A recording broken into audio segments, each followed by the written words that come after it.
So that handshake that you just gave the salesman, it's going to cost you $2,000 to $4,000. And you're going to sign for it without even noticing, because what's about to happen to you has a name. So you negotiated the price, you shook hands, you thought that you were done.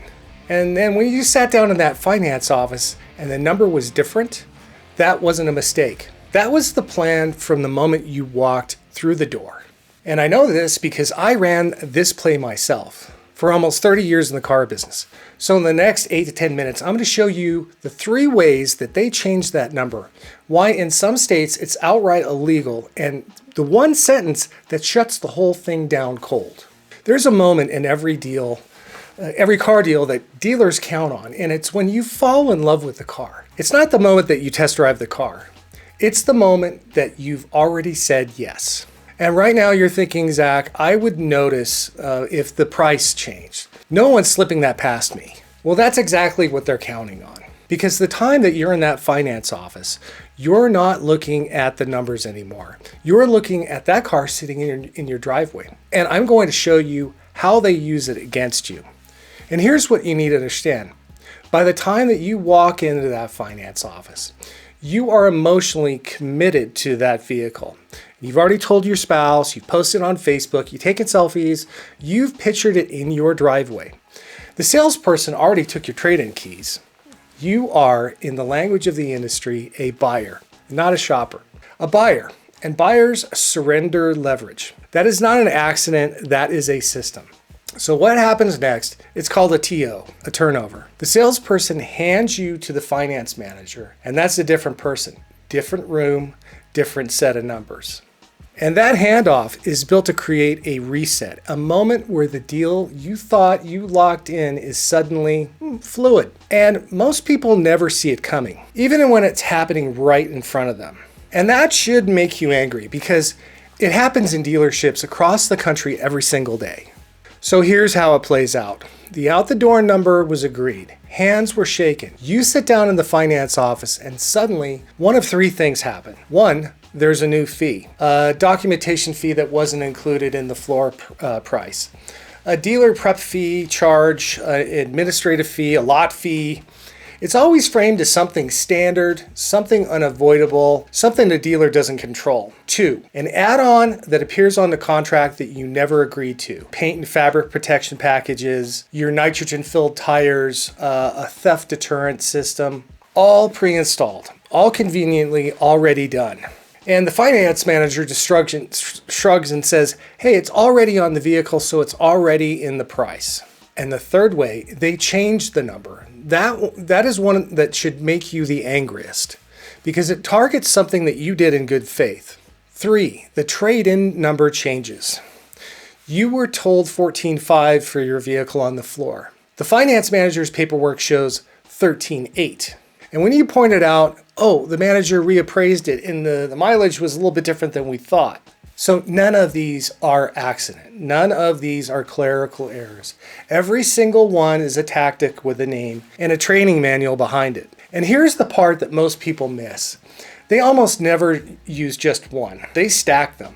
A small fee, a pre-installed add-on, and a slightly reduced trade-in. Each one looks like it's minor, but combined, that's the $2,000 to $4,000 I told you about at the start, on a deal that you thought was already done. Now here's where it stops being shady and becomes something else entirely. In most states, a verbal agreement made on the showroom floor, combined with some kind of documentation, can constitute in a binding agreement. The moment that they slide a worksheet across that desk with a number on it and you initial it, that number has legal weight. And when the finance office presents a different number without your knowledge, without your consent, and buries the difference in fees or inflated add-ons, that is a deceptive trade practice. In some states, it crosses the line into fraud. The Federal Trade Commission has specifically flagged this behavior. Yo-yo financing, spot delivery.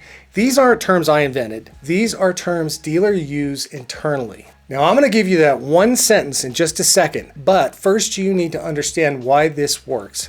Not that just that it happens. Now, I know that sounds overwhelming. It's not. Knowing these tactics exist already puts you in a completely different position than the person who walks in completely blind. You don't need a lawyer. You need to know one sentence, and I'm about to give it to you.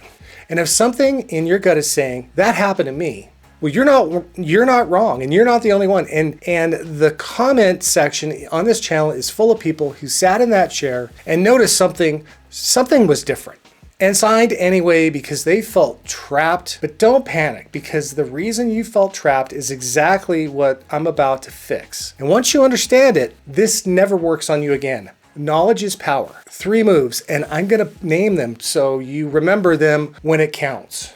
So the first move is the photo rule. Before you walk into the finance office, you ask the salesman for a written breakdown of the agreed price. Out the door total, trade-in value, every line item. And then you take a photo of it with your phone right there in front of them.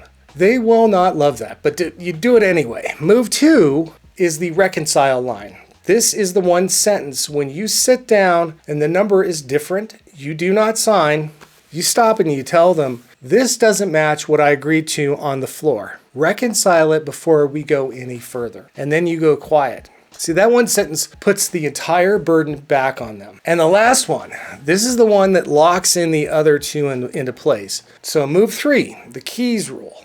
Decide this right now. Before you go anywhere near a dealership, your trade-in keys do not leave your hand until a complete, accurate contract is right in front of you. Your keys are leverage. The second that they have them, your brain files the deal is done. It is not done. Not until you've signed a contract that matches every number you agreed to on the floor. No pressure, no games, no competition. We always hated those customers because those were the ones who always won. So real quick, if those 3 moves just gave you something, hit the like and subscribe button. I spent 28 years learning this system so that you don't have to sit through it. Last month, one sentence just like the reconcile line saved a client of mine over $3,700 on a single deal. That's what this channel is for, putting you back in control, not them. Now, let me show you why all 3 of these moves work. Here's what you need to take away from everything I just showed you. The deal. Change works because it exploits one specific moment. The moment you've already committed emotionally, but haven't committed legally.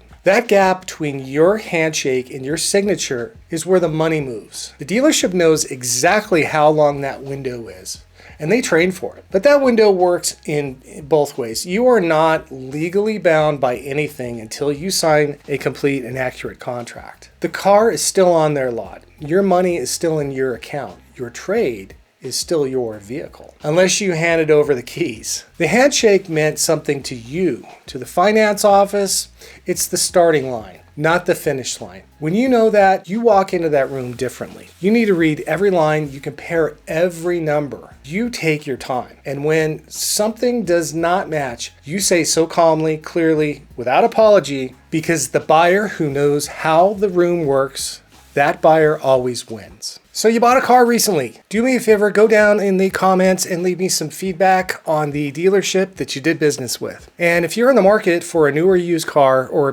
possibly leasing a car, and you would like my professional advice, go down in the description. There's a link for a one-on-one Zoom consultation meeting with me. Or better yet, just click the QR code that's on the screen right here. My goal is to save you as much time, money, and frustration as possible. And last month alone, I saved one client over $1,250 by just having a 1-hour Zoom meeting with me. I know it works, and I know I can help. All right, so I'm not here to tell you that all these dealerships out there are evil.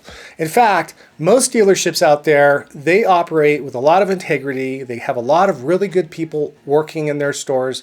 They're very clean, and they're really conscious about taking care of their customers and conducting themselves with really good business practices. I'm not talking about those people. What I'm talking about is a small segment of the dealers out there that will take advantage of you if they have the opportunity to. So now that you know a little bit more about how to protect yourself, you really need to watch this next video. This next video is about some of the tactics that the guys in these stores that they use that they wish you didn't know about. Until next time, don't forget to hit like and subscribe. Hopefully you like my content. So if you want to continue to see videos like this, consider becoming a channel member. It'll do a lot to help support me and the channel. So we're going to catch you on the next one, and goodbye.